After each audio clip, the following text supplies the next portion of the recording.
Hi, everyone. Welcome to another episode of Slice of the Reef, our new podcast that demystifies the art of saltwater fish keeping. My name is Billy. And I'm Giancarlo, aka Banana or Fishy Fish. We're going to be your guides today into the amazing world beneath the waves, but also in the box in your living room. Crazy, huh? Enjoy and easy reefing.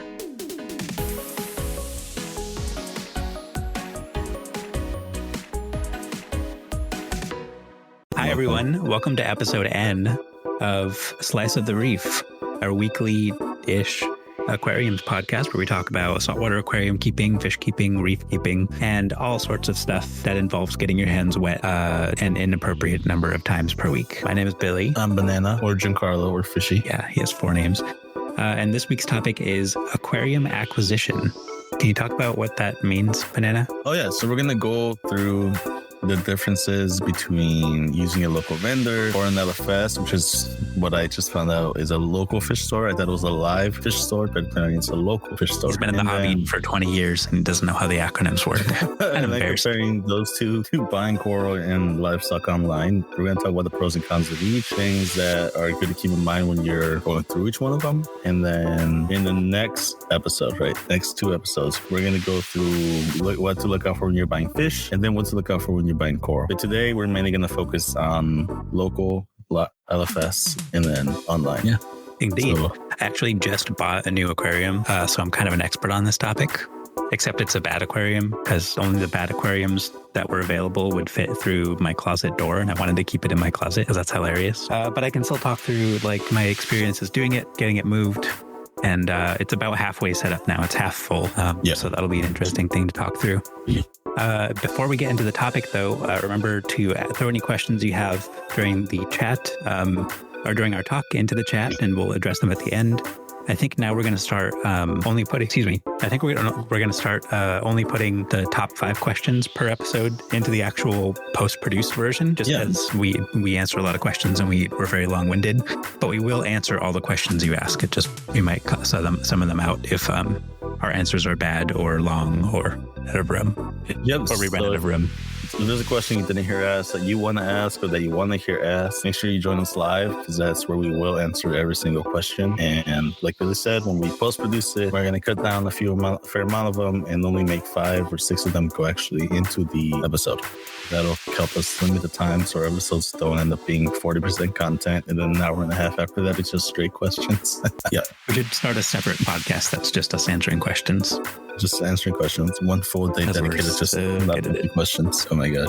I'm ready to judge. All right, let's get to it, Billy. What's new with your tank? Over the past couple of weeks, I've been moving and scaling down. So my frag tank is taken apart. I sold almost all the stuff in there, and the remainder was just ugly stuff. So I threw that away. Ugly/algae ridden stuff. I got rid of my freshwater tank. That was actually harder than I thought it was. I was very sentimentally attached to the Gara that were in that tank. But they're now living a much happier life in a display tank at the local fish store I used to work at. Sorry, I meant a live fish store that I used to work at. Live LFS. So that's bittersweet. What else? And my new tank is set up. It's an 85-gallon rimless. Nice. With I think it's a 20-gallon sump, but I'm going to swap it out for just a 40-gallon breeder. Are you gonna, but more importantly, this is a huge change for me. It was all already made. I didn't have to DIY anything. God. Anyone who's seen the tank I had before, it was super scrappy, super DIY, and that translates to ugly. It's not ugly. It wasn't ugly. I won't say it was ugly. It looked like someone made it with duct tape and yeah, literally. It was very MacGyver. If anyone knows what that is, it's like Billy, is Jose still running? And then you'd be like, I don't know. It just kind of is. Is that PVC connected to that? Oh my God. Yeah. Yeah, it had a very Spirit Airlines vibe, if anyone knows what that means. I'm glad it flew, but I'm kind of nervous for the next one. I focused 100% of my efforts on the stuff inside the tank, and everything outside the tank was hectic, caked in salt creep. Wire management was awful. Well, so I'm going to fix that this time. Are you gonna actually have escape this time, or are you gonna go back to the PVC and not create aquascape?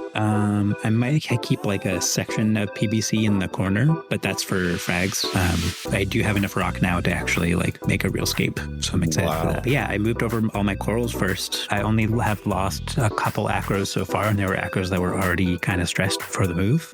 Crossing my fingers that I won't lose any more, but who knows? It's a move and they're acros, so it's always kind of up in the air. And last night or the night before, I forget which, I moved the fish over and they're all really happy. The tangs that I got are still super small, so they're not even really fighting. What else? Do you have a stocking list, or are you just going to play it by ear? I'll play it by ear. I mean, as long as I have engineered gobies, I'm fine. That's all I really need in my stocking list. Everything else will probably be utilitarian. So that's why I have the tangs. I have a file fish just in case any future aptasia pop up.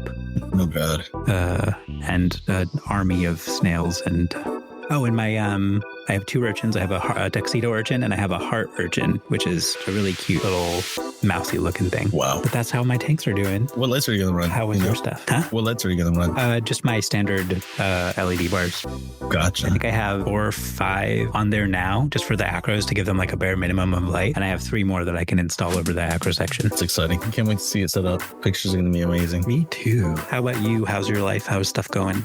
I'm currently tankless. The closest thing I have to tank right now is a water bottle, but my tank at home is doing great. We've gotten some new torches. You have a long distance relationship with your tank. It's not gone. Yeah. You're just like trying to make it work over AOL or whatever the kids use to talk nowadays. Used to talk AOL. I don't think people have used AOL since like the 90s. Dude. Yeah, that was a joke I was making. All right. Where's my right? But how's the tank doing from a distance? Tank is doing great from a distance. I get to FaceTime my family and see the tank once a week. We just got the zebra tank in today. We also got a brown naso. We've got 2 coupangs that came in. We got 3 torches that came in. We ordered 2 and they gave us a free one, I guess, because we were spending an unreasonable amount of money with them. They were like, hey, they throw in like a green torch, like a $50 one. No. What was the free one? I don't know what the free one was. It's a golden one though. It's a very gold one. So we ordered banana. Hi. Yes. What? No. What was it? A banana torch? Oh no. I was just thinking like you're cutting out kind of thing. No. It's we ordered a what's it called, an ASD Indo Holy Grail torch, a 2-headed piece, it's a beauty. Nice. And I didn't like them for a while because they were very, very choppy, but I think they slowed down now to the point where like they're not selling something that isn't healed, and their prices are like scaled down to match the size of the frags. Yeah. Well, we didn't get it from them. We got it from another vendor that we have ordered from before. That's why it was a Coral Kai video. Okay, that makes sense. Yes. So it's lineage to ASD. Yeah, like the Rainbow Millie that is still pretty famous. Yeah. Yeah, basically. Okay. Which is pretty cool. Aside from that, nothing else. Just new fish, new coral. Everything's growing. We're going to go back to doing the Moonshiners daily dosage thing. We're going to skip. And we'll talk about Moonshiners like in another episode. That's another method of dosing. We're going to do the dailies with those and see how that affects the coral color, because that's something we want to look into. For those who don't know, Reef Moonshiners is almost like brewing at home, like brewing beer at home, that kind of moonshining, but it's you're brewing coral soup, and it involves a bunch of trace elements dosing, and effectively is used to replace the need for water changes, because you're replenishing things yourself instead of replenishing it through fresh salt water. Yeah. So we're going to do a hybrid between that and between water changes and just see how that kind of affects things. Because the first time I started doing moonshiners was insane. Like the coral growth that I saw it was wild. Like I saw growth that I had never seen before, and it was growing like a few millimeters a week. I think it was like a week. Like I took pictures of one day to the next, and each one was about 3 or 4 days apart, and I saw physical differential growth between the 3 of them, which is really wild. And it's not something you see often, especially with SBS. But yeah, that's it. That's all that's going on for my tank right now. Alrighty, let's talk about today's episode. Everybody who's in this hobby or who has been in this hobby has at some point purchased livestock. That's a fact. If you haven't, you're staring at a glass tank and you're boring. That's all I can say. everyone has purchased livestock. Whether it doesn't matter if it's coral or fish or live rock or live sand or shrimp or whatever, freshwater, saltwater, everyone's purchased livestock, and that can alternate between online, local, or from the store. So today's episode, right, getting into like the nitty gritty and the actual meat of it, is we're going to talk about our experiences with local vendors, with LFS, which is local fish store. Right, those are two different things, and we'll explain the difference in a bit. And buying stuff online. What are the advantages? What to look out for? The little details of them all, and just the things that make the bread and butter of the hobby. Right. So the difference that I want to make clear right now is when I talk about local vendors, I'm talking about like the Facebook sellers. I'm talking about the off-road sellers, the local people who have their own tanks in their homes and they're selling things. When I talk about live fish store, these are like it's a store. It's an actual store. They'll carry dry goods, they'll carry wet goods, they'll carry live goods. They're the people that most people actually start out with, because when you start off, you just start off going to the fish store, right? The fish store to buy some fish, the fish store to buy some coral. You don't think about there being other hobbyists around you that could be selling coral or that could be selling, things that you might be looking for. And we're going to go through and then online. I mean, no one here runs an online multi-million conglomerate. So we're going to talk about how to navigate that as well, which is pretty cool. So the first part is segment one is local vendors. Local vendors. Yeah. So our first segment will be about local vendors. And have you ever bought fish from local vendors? I have gotten fish from local vendors, mainly from people my first fish are actually, well, not my first, but my second through my 8th fish were from local vendors. Somebody that was selling a bunch of fish when they took down their tank. Mainly that's how you'll buy fish, either from a local vendor. It'll be someone that is, I don't even want to say local vendor. It's not a local vendor. Let's change it to local hobbyists, another hobbyist that's in the area. But it's not a local vendor. They're not vendors. A vendor implies that they're like actively selling. It's a local Let's compare that. Let's rename it to local hobbyists. From now on, we will call it a local hobbyist. Got it. But yeah, I've bought fish from people that are taking other tanks and they're looking to offload stuff. That's usually where you'll find the best deals with it, if you know what I mean. Like I've gotten so many tanks from situations like that. I've gotten clownfish from situations like that. I've gotten lots of stuff. The hidden benefit too is that they've been pseudo quarantined and pseudo conditioned for captivity because they've lived in this other person's tank for God knows how long. Mm-hmm. Typically, if someone is like prepared enough to be doing a tank breakdown sale, they have a little bit of foresight and they're usually pretty good at the hobby. At least in my experience, like the people that have met and the stuff I've gotten from tank breakdowns has all been super healthy. Obviously, you want to see pictures of the fish beforehand. You want to see them eat in the tank before they're like netted out and bagged up for you. Is there any other due diligence you should do before picking up a local hobbyist fish? Look for ick. Don't assume that it's going to be quarantined. Even if someone says, oh yeah, I've had this fish for 4 years. Ick's not a problem. Mm-hmm. There could always be a problem when you introduce a fish or the coral to another tank because it could become, resistant to the ick in that system. But then during the stress of moving, the stress of catching it, it can come back. And it can affect your fish if your fish are quarantined. Yeah, it kind of just persists in an aquarium once it's introduced, unless you have a fallow period. When I first added my yellow mimic tang, it was yellow at the time. It turned brown eventually, but quarantined him for 2 weeks to make sure he didn't have ick. And then I added him to the tank and he got ick. No other fish in that system were symptomatic, or at least that I could see. But when a tang is stressed, when a fish is stressed in general, whatever like tiny subsistent population of parasites that are in your main tank exists there will take the opportunity to strike. Oh yeah.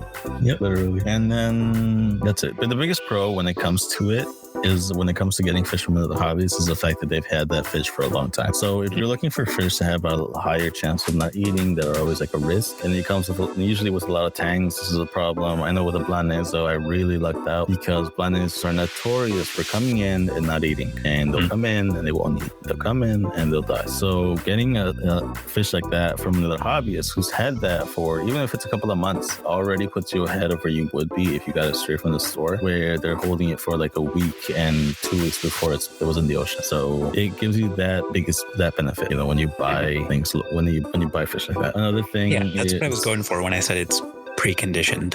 Okay, and I totally agree. That's an undersold aspect of getting stuff from local people. When you're buying coral, I will be honest, some of the biggest pests that I've had have come from local hobbyists. So always dip. Never assume that a tank is clean, ever. Always dip your shit. Always dip your coral. Always dip your coral. When in doubt, dip it out. That's what I say. I only get my corals from organic, artisanal, homemade reefing stores, so I don't have to worry. My coral's all wild grass-fed coral. But yeah, so that's another thing. A local hobbyist, they'll be able to send you pictures, and they will actually be able to answer questions a lot better than the store or an online person will. They'll be able to, and it gets to the point where, like, if you buy from someone enough or if you interact with them enough, you can form a relationship with them in the hobby where they become kind of like friends, basically. You start off buying, but then as you talk, it's just a pair of nerds geeking out, and that's how a few of my reefing friends have been made. You just kind of talk, and then you buy it, and you just ask them a question down the road, and they'll probably know how to navigate it. Like if you buy a chalice from somebody, and you're like, "Hey, my chalice isn't the color it's supposed to be," they'll be able to give you some tips because they have experience with the coral, and they've been growing the coral for a longer period of time. It's the reefing version of networking, and it's a more pure version of networking than networking for your business world or even like building a relationship with your local fish store.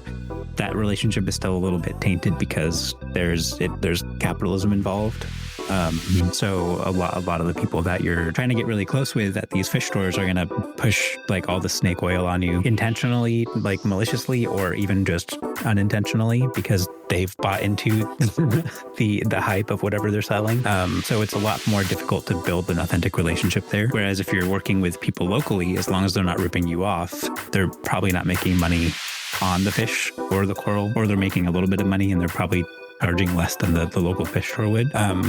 So the advice that they give you is not geared towards selling you more stuff. It's geared toward, this is my anecdotal evidence from being in the hobby for X years, and you can have it because that's what people did for me. I had mentors when I was new in the hobby, and I'm paying it forward. So it's a much more genuine, honest interaction to have with the reefing community. It really so is. definitely go for those.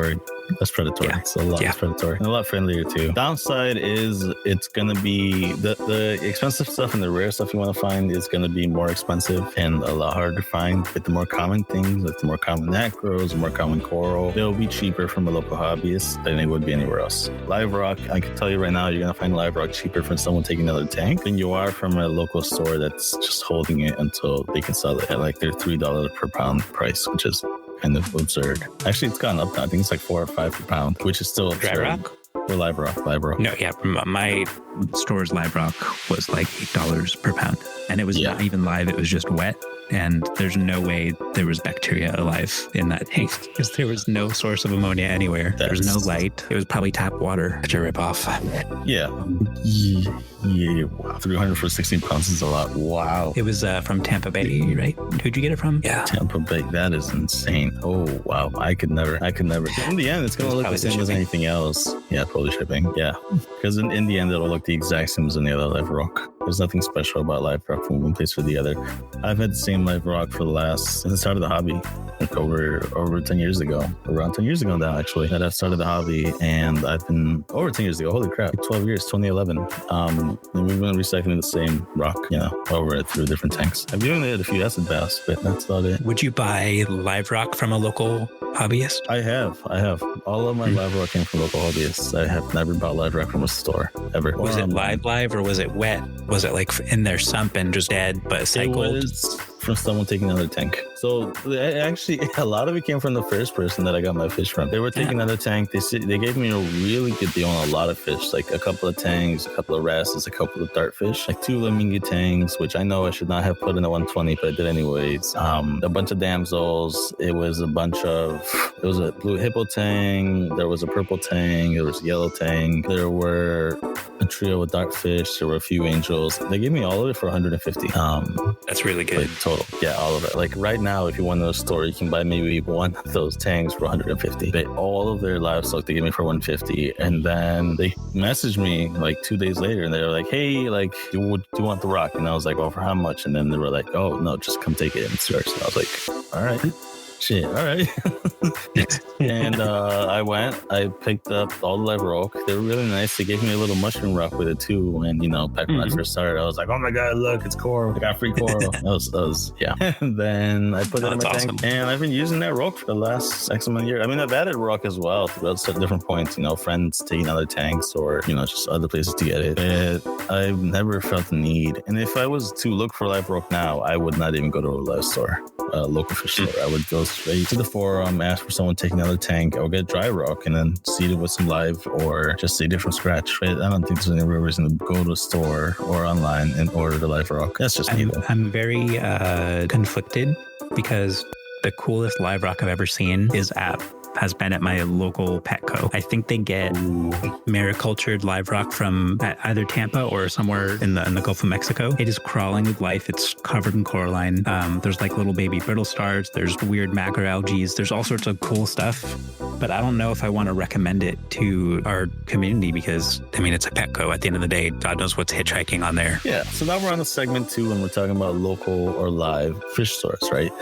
And Petco is a very reoccurring thing here because the thing with Petco is that it's a very, it's a case-by-case thing.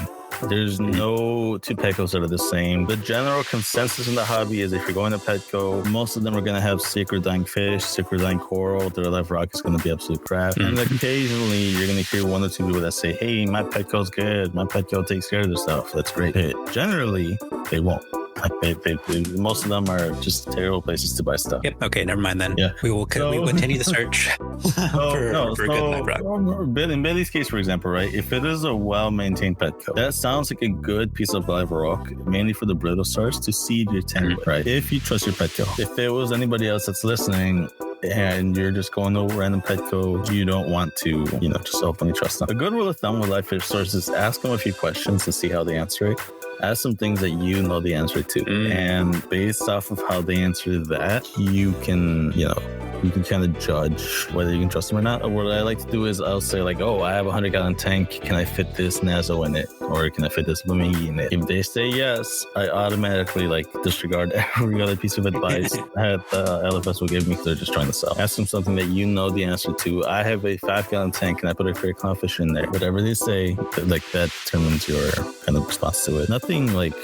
Nothing draws more respect for me to an LFS than when they tell me that I can't have something. When your LFS says, no, you can't, I wouldn't recommend you buy that because it's not going to go along with this fish. I wouldn't recommend you buy that because your tank is too small. You don't have the right filtration. If they're being honest with you about what you can't have, I would trust them more so with what I can have, if that makes sense. Yeah, very true. Yeah. It kind of breaks down that artificial barrier there of greed. Exactly. So go ahead. So compared to when it comes to local hobbyists or other hobbyists, right, they're gonna have a better variety of back report. Most stores, live local fish stores, will not have that great of a selection of coral because, well, one, they've got to keep it alive, and that's something that a lot of people struggle with as it is. Or two, they just won't know what they're getting. A lot of places are chop shops where they'll get colonies, cut them up, sell the pieces as frags, and then go about their way. And that's something that I kind of really I'm worse than drop shipping.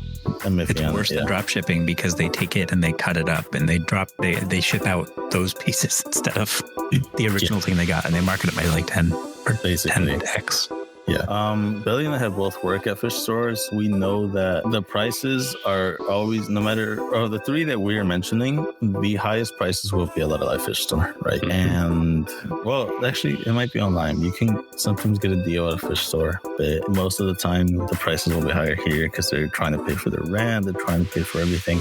Whereas, a hobbyist mainly sells to make some money for the hobby, a local fish store sells because if they don't sell, they're not paying the rent and they're going to get, it's an actual investment that they're trying to get back on. It's about the hierarchy of their needs, like a hobbyist. If it's a hobbyist in the reefing hobby, they probably are fiscally responsible and they have some other source of income. This is not their main source of income. So the reason they're in this is because it's fun or it offsets their costs. Basically. That's how you can have such a more genuine relationship with these people. A big risk when it comes to fish stores is the fact that you're going to see, because there's such a high flow of fish through it, they get a fish and their goal is to sell it as fast as possible. You have a higher chance of getting sick fish or sick coral from a local fish store. That's just like the basis of it. I'm not saying this applies to every fish store. That is a very big thing to keep an eye out or be aware of. Fish stores will they'll carry the fish that you're going to be like, hey, like this didn't make it. You'll go back in and they'll be like, sorry, it was alive when you bought it. And that's like one of the downsides of it. I don't know where I was going with not that. Easy. It's not easy. What are your experiences working at a fish store? I was one of those people that was ready to tell people no. What I would tend to do is I would get overwhelmed with the number of options. Like there's so many different ways to answer each reefing question. Mm-hmm. I would end up giving them all the answers and they would look at me like, what the fuck are you talking about? They would need to bring a voice recorder in while I was rambling. So I took the hint and I tried to get better at it. But at that point, I was done. I was getting contracts and stuff, so I didn't need to work there anymore. That's the store I worked at, it was very unorganized when it came to fish shipments. Like stuff would just drop out of nowhere, and we'd have 20 boxes of fish to unbox. Oh wow! And 20 boxes is like 300 bags because there's a bunch of bags in each box. And then we would need to be working with customers, and I just didn't have enough time to like get out in front of the shipments and like actually focus on the corals we had. So it was the opposite version of a drop shipper's problem or a frag chop shops problem where we were getting too much stuff. Damn. Wow. And we couldn't keep the old stuff healthy enough in order to move it. So it was kind of stressful, but I did learn a lot. I got to see a lot of cool corals and fish come in. I have a cool discount there now, so that was cool. Ooh, that's nice. That was mostly my experience. I mean, I struggled to find products in our dry goods section that I could actually recommend because there's so much garbage on those shelves. It's not as bad as Petco. Like we have some redeeming qualities, redeeming products in our shelves, but most of them were like the API Quick Start, the CChem API or the API test kits. Oof. And I would have to sift through them to find one good salifert test or one good mineral supplement. So that was my main frustration there. That's usually what sucks when it comes to live stores or local stores. Yeah.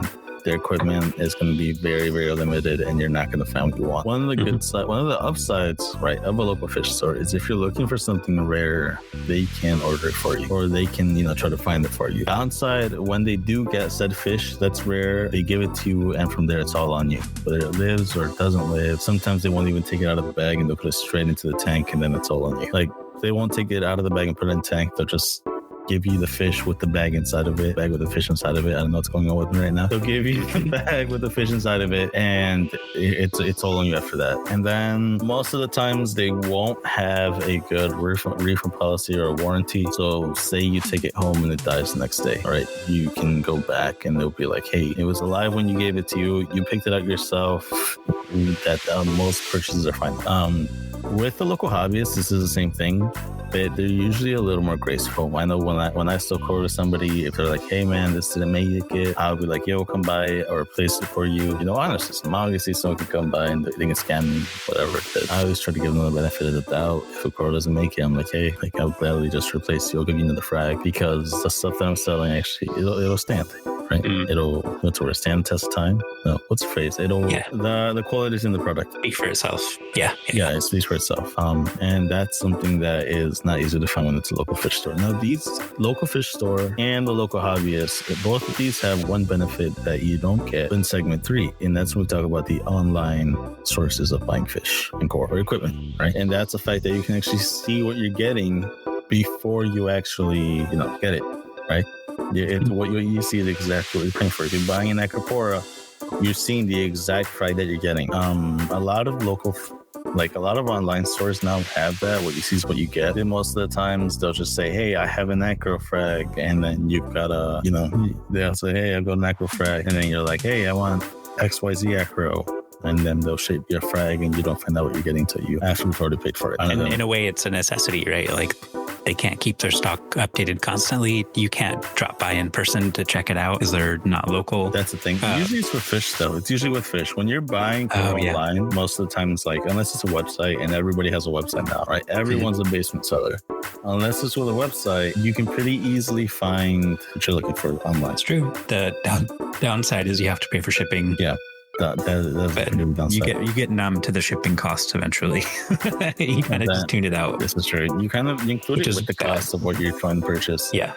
When it comes to fish online, when you're buying fish online, it's a higher risk of it dying because it's going through so much stress. The stress of shipping, the stress of being in the bag for 24 hours, and the stress of being in a new tank. The only upside that comes with it is you have a bigger, like, the access to fish, access to the fish that you can get is huge, right? There's so many fish out there, and there's so many websites selling fish out there that you can get a greater variety, and Your standards can be higher. Yeah, your standards can be a lot higher. You can expect them to live at least a day or two. A lot of places will have, they'll have it marked specifically, but a lot of places will have a day or two warranty or a 2-day warranty. I know with coral, usually it's like a 2-hour warranty. If it's dead, it has to die within 2 hours. After 2 hours, or what's the warranty that most of them have? There you go. Most online places have like a 2-hour DOA warranty, where if it's dead, you have within 2 hours of it arriving to take a picture of it and send it in and tell them, hey, this coral didn't make it. After that, it's entirely on you and on your tank, but at least you know that it's arriving okay. And if you're buying from a reputable place, you should have higher chances of it making it. I've recently had a fairly negative experience with an online vendor, and I don't want to order with them again, but the person that's currently maintaining the tank is like, hey, you know what, I think we will. And so I'm like, all right, you know what, I don't have a choice. It's out of your hands. It's out of my hands. What can I do? But yeah, that's about it. Billy, what are your thoughts on it? I haven't made a lot of online coral orders recently. Like ever since I kind of got my feet wet in the hobby, no pun intended. I do not put my feet in my tank. Would not recommend. After like the first 6 to 7 months, I just stopped ordering online. I think I got like sucked into a addictive cycle of live sales and high pressure sales events and live streams and just clicking through every coral the website had just to learn what they had, and then I would accidentally end up buying stuff. Yeah, that's accidentally in quotes. That's true. But I kind of got over it. The dopamine rush stopped. I ran out of room for corals, so that was kind of a limiting factor. And so I had to be a lot more restrained in what I bought and where I bought it from. Most of the time I will pick up a flower pot or two locally, and that's all I'll buy. Yeah, that's the downside of being able to buy online. You realize they've got all of this range now, and there's nothing stopping you from buying whatever you want. But that also has the quote unquote downside, or maybe limiting factor, of decision paralysis. Like, there's so many different places you could buy from. There's no data out there on who sells the best flower pots or who sells the best acros. There's like anecdotal evidence, but I sell the best. There's a lot of it's obviously me. Oh yeah, I mean, empirically, besides you, there's no empiric data about who's second place, who's third place, but you're definitely first. Yeah. I'm definitely first. My acros is the best. Oh man, no, but yeah, it's true. And then a very good point that a member of Val made was that not everyone has good local fish just near them. And when it comes to that, you're kind of stuck either one, looking for the fellow hobbyists, which is, here and there and sparse in between, or getting stuff online, which you're going to kind of have to do. But again, look up the places, look up reviews of sellers, look up, ask some questions. If an online fish seller isn't telling you to quarantine, that's a red flag. If an online local seller isn't willing to tell you how long they've had a coral, that's another red flag. So it's just the things that you got to look out for when you're buying stuff online. And you'll get good at it as you spend money on the hobby. It's kind of like Scientology. Like, the more money you spend, the more you know, and the higher access to things you have. Oh yeah, but it's totally different. It's totally not a cult. We're definitely not a cult. Definitely. Everyone's a lot more money hungry online. I feel like that's a thing. And I think there was a member in here that got kind of screwed over because online, the downside, you don't see the coral. So what ends up happening is that people will take pictures of the photo, they'll edit it really, really heavily. And so what you're seeing in the picture is like the super, super bright, super colorful coral that you're not going to get. Sorry to interject, but that's also a snapshot of how well the coral's doing at that time. If it goes downhill after the photo. Exactly. This happened to me a couple times with live streams. The photos they took, and even like the day they held the live sale, everything was really nice and glowy. By the time I picked up the acros, they were maricultured acro colonies. They were both browned out. And that's a really mild example, because you can just color brown acros back up. But just think about like once the picture is taken, the coral still continues to exist and maybe succumb to different illnesses or issues. Yeah, it's always frustrating when you buy a coral that's supposed to be red and it comes in, it's a little brown. It's like, why is it brown? And then you call them and they'll give you like a whole spew of like 50 different reasons why it's brown. Oh, it's your lighting. Oh, it's your water. Oh, it was red in our tank. Did you check your nickel levels? Yeah.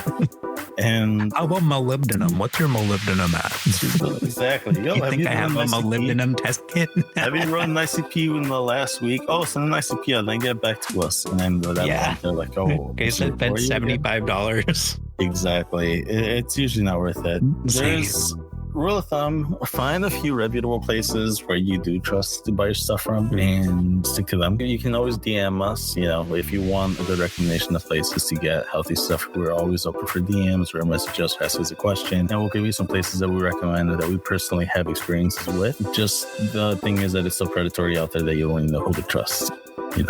There's so many. Every single day, another dozen or so websites pop up selling coral. Everyone wants to be a basement seller. Everyone wants to get into the hobby and become a wholesaler, get the wholesale coral, chop it up and sell it online. You always see like 4 or 5 posts like that come up on Reef to Reef every single day. You always see another website being mentioned. You just got to be careful about who you're actually getting it from. And it's a lot better to get it from people that know what they're talking about and what they're doing than when them being caught in the trap and ending up with stuff that you're not happy with. Mm-hmm. Very true.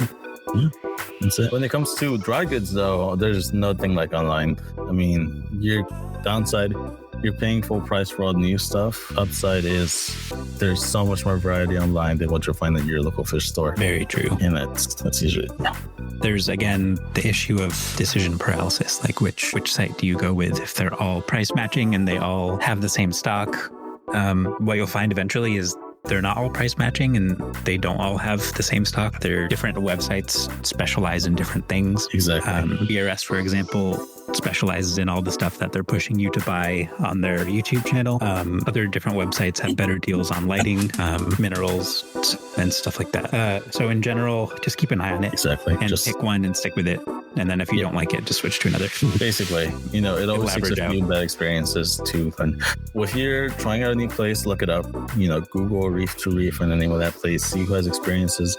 If no one has it, make a post. Know what scammers are out there, because there are people that will openly scam you. There are people out there where people try to buy and it doesn't go well. It really doesn't go well. One previous one was 2GC Coral. I think they changed their name. They're Black Label now? Are they Black Label? Yeah, they're Black Label. I've had pretty good experiences with them so far, but I've only done local pickups. So so they've had issues. The one like kerfuffle I had was I bought non-WYSIWYG acros on auction, and they were super cheap auctions because it's one of the auctions that no one had found yet. So they were like $10 to $15.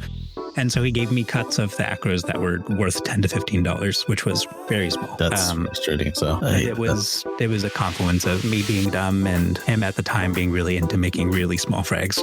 He's fixed that now, and I never had an issue with like coral health or payment issues, stuff like that. Yeah, that's fair. That's fair. There are some people online that have had to change their names. Like I think 2GC Coral was one of them. Yeah. Another one. I just very suspect that they had to change their name.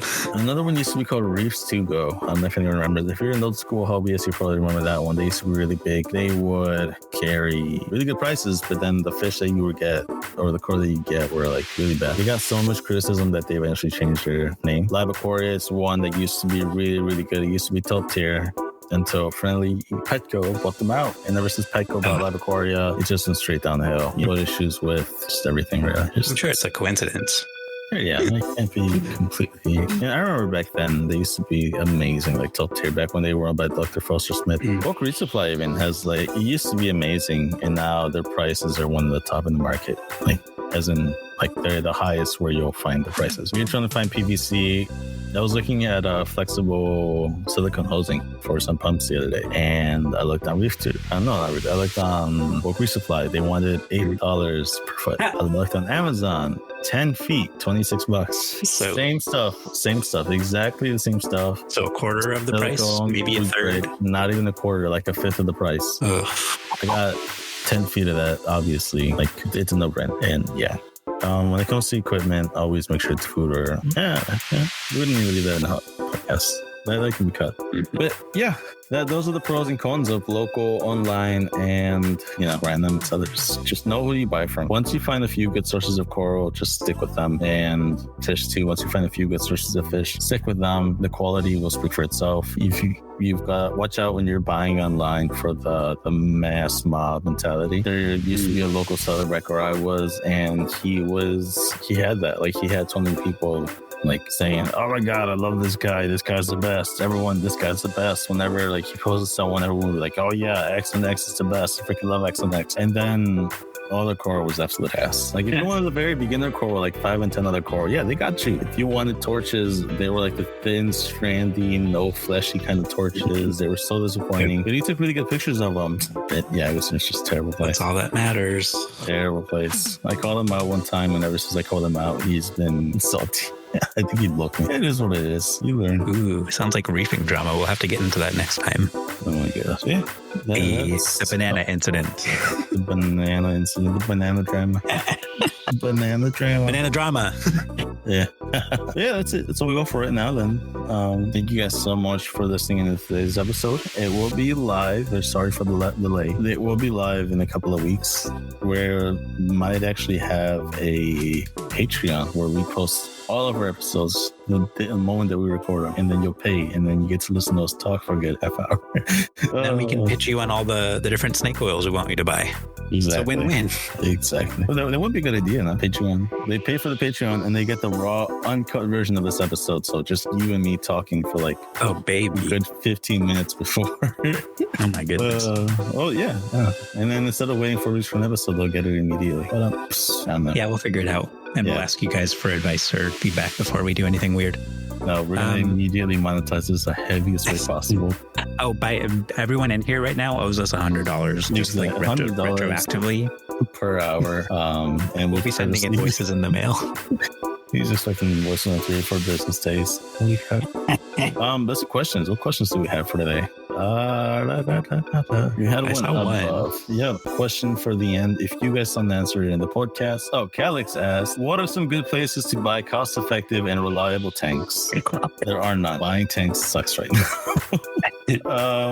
So I like Aquarium. I'm gonna brave and say it. Aquarium is good. Aquarium, okay. I like Aquarium. Aquarium used to be amazing because they were sold through Pico, and every 2 or 3 months, Pico would have a thing called the $1 per gallon sale, where you can get a 20, 30, 40, 75, and a 50-gallon tank for $1 per gallon. But they've since changed it to now where it's half off, so you're paying a little more per $1 per gallon. And I don't know if you've noticed this, Billy, but they've actually made the glass thinner. Old 10-gallon tanks used to have a half-inch glass. Now I think it's like a quarter to an eighth inch of glass thickness. I think it's thinner. I think like the new rimless tanks that they've been trying to sell that looks like paper thin. Yeah. And it's like a 40-gallon cube. And then with like paper thin glass. Oh my God.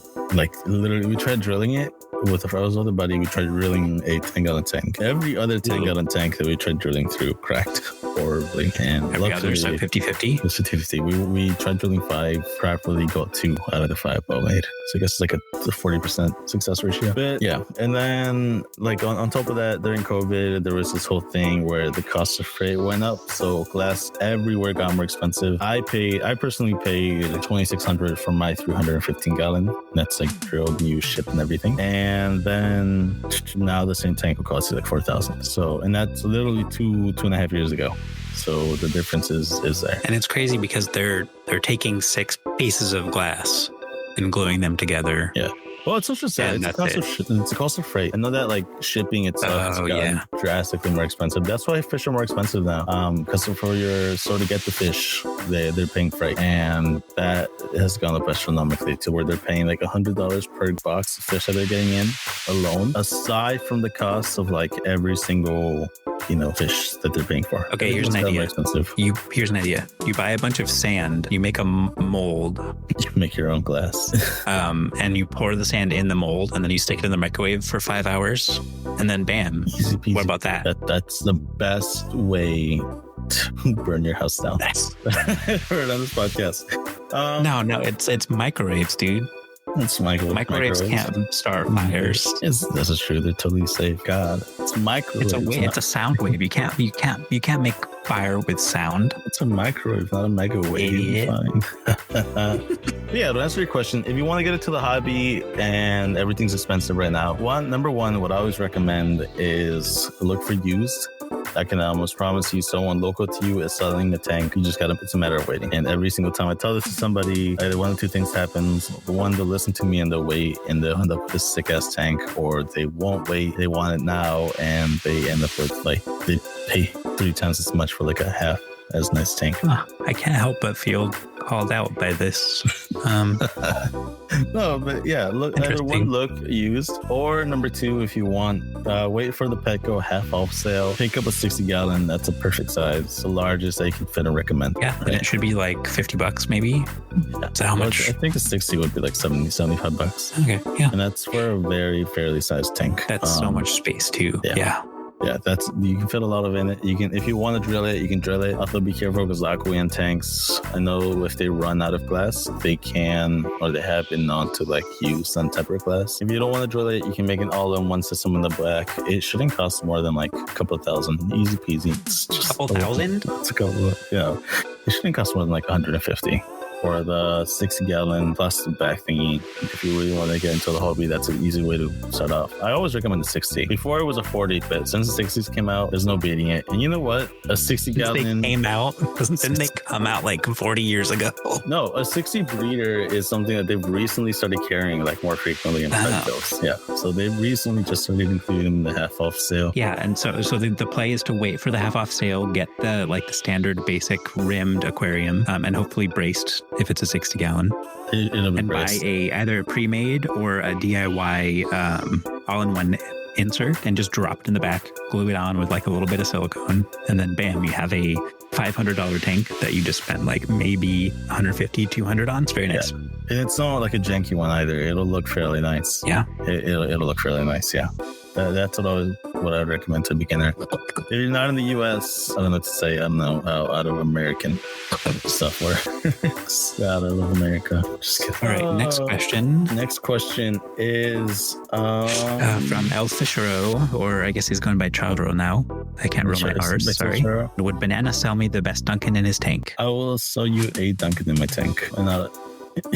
I'll sell you a Dunkin' in my tank. It's a good sized one. I'll hook you up.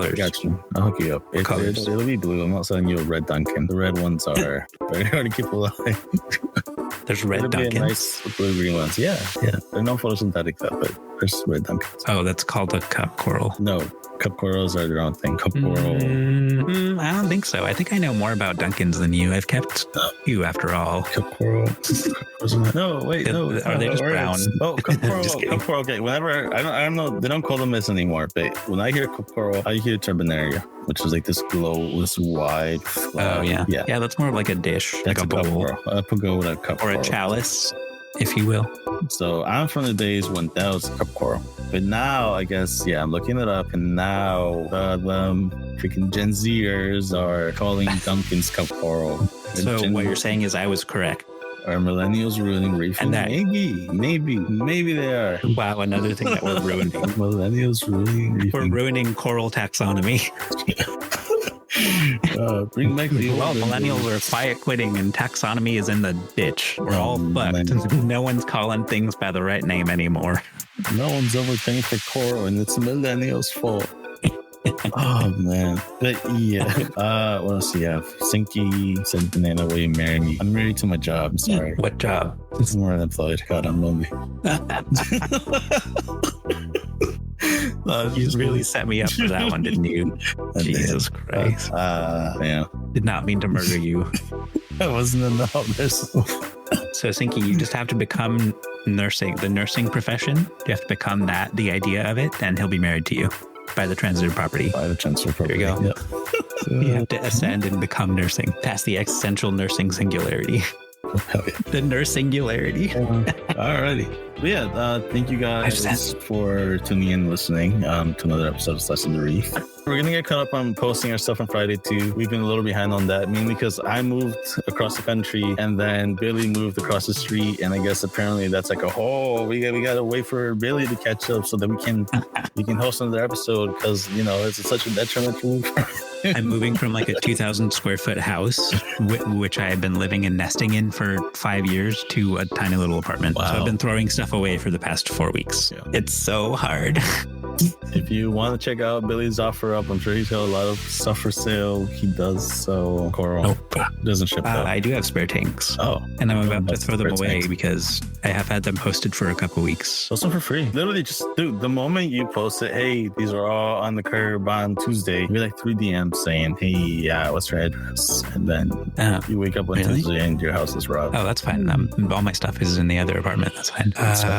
Send me a DM, Calix. I probably can't, but you can try. Shipping a spray tank is usually more expensive than it's worth. Yeah, we'll figure it out. Yeah, it's paying for it. He can ship you the glass panels and you can put it together yourself. And you can really put it in the microwave. The king of DIY, your own little 5-minute crafts. Okay, I will say I'm not the king of DIY. I'm the king of scuffed DIY. I feel like there's a level above me where they DIY it, but they like actually make it look cool. It's like a beginner 3D printer versus a really good one. No, Billy's like a 5-minute crafts of reefing. Yeah. He's the Rachel Ray of reefing, yeah. I'm the Rachel Ray of reefing. His auto top up is literally what we tell people not to do for auto top ups. No, that is not true. The one thing you're not supposed to do when it comes to auto top ups is guesstimate how much evaporates and program the pump to put that much into your water. It's not an auto top up. That's like one thing you're not supposed to do. I feel so attacked right now. The inverse of that is you're not supposed to just assume you'll be able to keep the water level in your sump consistent to the point where if it goes down, it's evaporation. Well, you do if you have a float valve, though. If you have a check valve, if you have a float valve, if you have a valve or any sort of thing that says, hey, water below this level, fill it up. That's what you're supposed to do. It's how you're supposed to run a proper reef tank. Because, in California, where the weather fluctuates every day or whatever. It does not fluctuate. That's the whole thing. We're in a desert that's the same temperature every day. Didn't you just say that you're getting a hurricane in like a week or so, Hurricane Hillary? Yeah, because of global warming. Allegedly. Yeah, warming. Quote unquote global quote unquote warming. Am I right, guys? Sorry, that's too edgy of a joke. I do believe in climate change. Global warming was a dumb name. Free the penguins. Free the penguins. And we do that by getting rid of the polar bears. Did we answer everyone's question? Yeah. Here we go. We forgot one. Sorry, Reese. Prices in Australia are probably whack, but a glazier, which is a person who makes glass, quoted me $200 for a 70-gallon. But any store charges hundreds of dollars more. Have you ever had a glazier make a custom aquarium, and how did it go? I have never had a glazier make a custom aquarium. I have had a aquarium making company make a custom aquarium. The thing is, I know with glass, you want it to be very, very particular, mainly because it's not just a window glass. A window glass doesn't have the pressure going against it. When it comes to aquarium glass, it's actually it's holding in a couple larger tanks, especially. It's holding in a couple 100 pounds of force, a couple 100 newtons of force going up against it. And so, unless it's like a specifically made sheet of glass that doesn't have any weak points, you're facing a risk of something rupturing. That and the fact that putting together, I've seen the way they build the tanks, and it is a whole pain in the ass, because they have to get it's not just about siliconing the edges, they have to get the silicone in between the seams, hold it all up, and then So it's a very specialized craft. What you should probably do in your situation is ask if they have like a portfolio of people that they've made tanks for. Yeah, that'd be a good one. That would be actually a really good one, because you don't want to, have a glazier make your tank and it ends up. But yeah, that's it. Thank you guys again. This is our third time saying thank you guys again for listening to today's episode of Slice of the Reef. Episodes will be posted on any podcast app on Friday. We're going to get back to that. We just have a big backlog of several hours worth of content to go through, which is... Yeah, we got that big backlog. Dummy thick. Backlog it up. Fast. Yeah, that's it. Thank you. And awesome. We will see you all next week. Awesome. This is where Billy says easy reefing. Farewell, everyone, and easy reefing. There it is. Thank you for listening to another episode of Slice of the Reef, your number one podcast for all things fishy, with your hosts, Giancarlo and Billy. Make sure you subscribe to our podcast on Spotify, Apple Podcasts, or anywhere else that podcasts are held. That way, you'll never miss an episode. If you want to be a part of our podcast, join us on discord.xyz/slice of the reef, where we'll be recording in front of a live audience. We also give you a moment at the end of every episode for a live Q&A session, and we're very interactive with our fans, so we'd love for you to join. You can also check out our website for articles, guides, calculators, and information on our upcoming episodes at sliceofthereef.org. Hope to see you guys soon. Farewell and easy reefing.